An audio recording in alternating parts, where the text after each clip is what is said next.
சில பேர் நம்மிடம் பேசும் பொழுது வாயில் இருந்து ஒரு கெட்ட துர்நாற்றம் வீசும். நாம் அவர்களிடம் கூறுவதற்கு இடத்தில் சங்கடமாக இருக்கும். துர்நாற்றம் வரும்.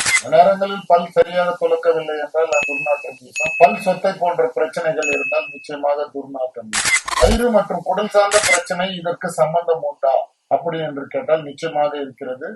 வயிற்று பகுதியில் அமிலத்தன்மை சுரந்து கொண்டிருக்கிறது. இந்த அமிலத்தன்மை நம் ஜீரணத்துக்காக பயன்படுகிறது. சில நேரங்கள் நமக்கு இந்த அசிடிட்டி ப்ராப்ளம் எப்படி இருக்கும் என்றால் காலம் தவறி உணவு உண்ணுதல் மற்றும் இந்த துரித உணவுகள் எடுத்து உடனே படுக்க சென்ற போது நம் வயிற்று பகுதியில் இருக்கும் அந்த அசிடிட்டி வித் அன்டைஜஸ்டட் ஃபுட் நமக்கு எதுக்களிப்பு போன்று மேல் வருவதனால் இது போன்ற துர்நாற்றம் வீசும்.